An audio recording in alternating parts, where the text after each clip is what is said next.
Kristy Manzanares.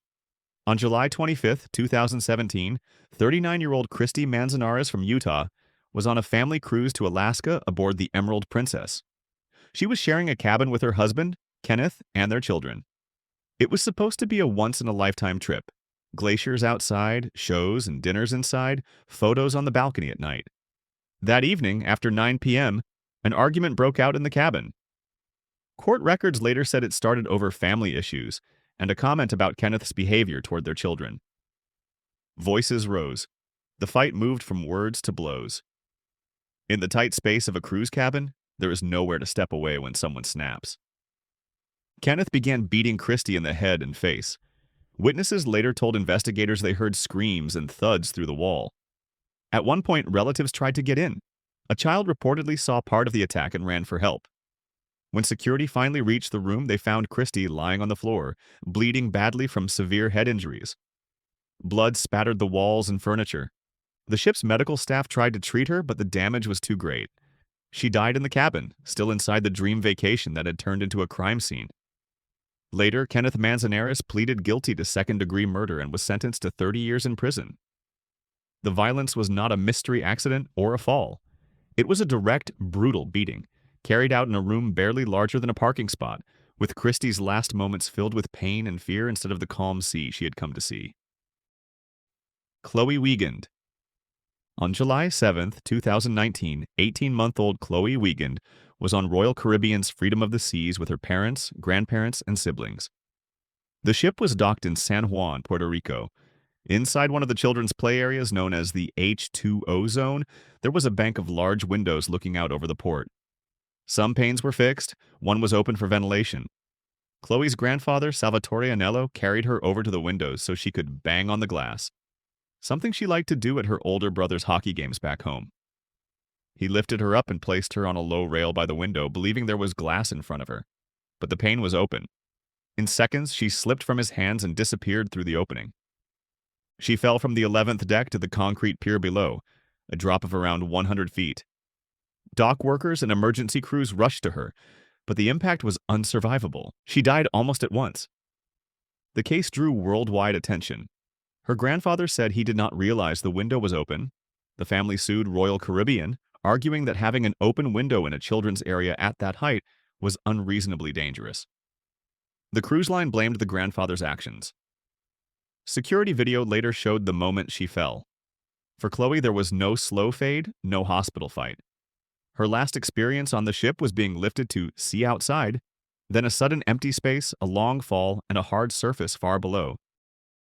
Samantha Broberg.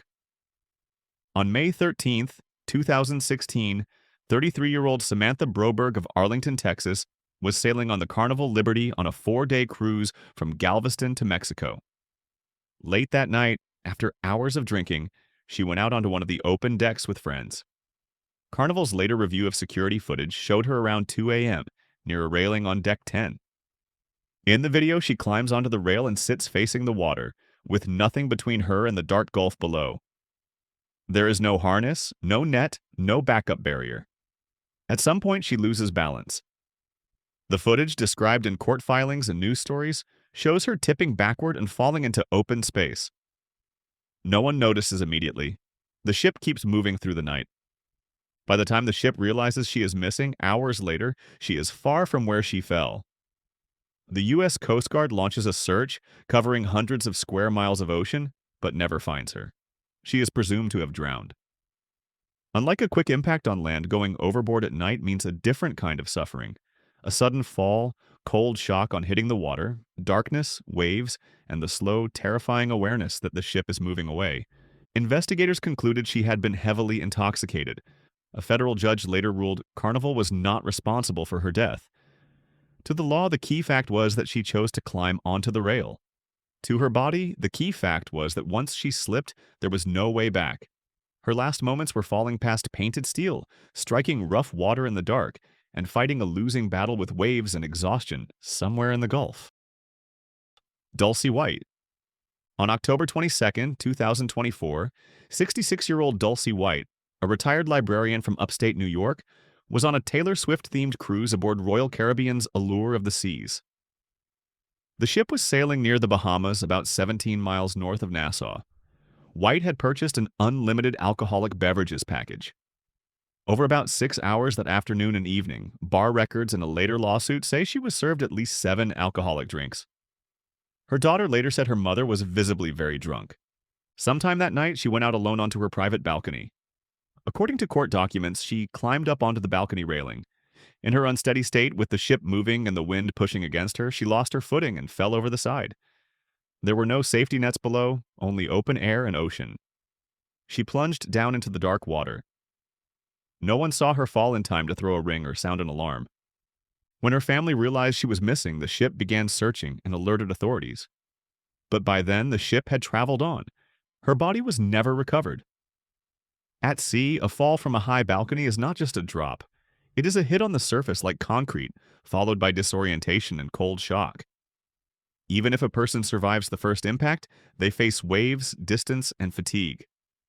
Her family now sues Royal Caribbean, claiming she was overserved alcohol and that crew ignored signs that she was dangerously intoxicated. The cruise line says the responsibility was hers. All the legal arguments cannot change the physical reality of what happened. A drunk, unsteady body on a narrow rail, a slip, a fall, and a violent entry into black water with no one there to lift her back out. Anna Kepner. On November 6, 2025, 18-year-old high school cheerleader Anna Kepner from Florida was nearing the end of a 6-day Caribbean trip aboard Carnival's Horizon.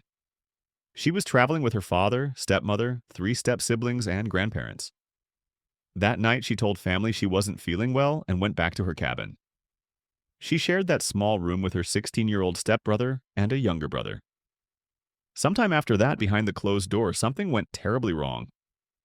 The next day, November 7th, a cabin steward came in to clean and could not find her at first. Her body was discovered under one of the beds, partly covered with life vests. The death certificate later listed her cause of death as mechanical asphyxia and gave the date of injury as November 6th. In plain terms, she had been choked or crushed in a way that cut off her air. News reports cited experts who said marks on her neck suggested a physical hold and there were signs of possible blunt force trauma. Her death has been ruled a homicide. The FBI is investigating. Court records from a related custody hearing say a judge named her 16-year-old stepbrother as a suspect, though he has not been charged. Investigators and forensic experts have said the way her body was hidden under vests in a bed looked rushed and infantile, as if the person responsible panicked and tried to hide her with whatever was near. For Anna, those last minutes in the cabin would have been filled with struggle. Asphyxia is not instant. The body fights for air, muscles strain, vision narrows, pain builds in the chest and throat. On a ship full of music, lights, and people packing to go home, she died in silence under a bed, her airway taken from her by another person in a room that should have been safe.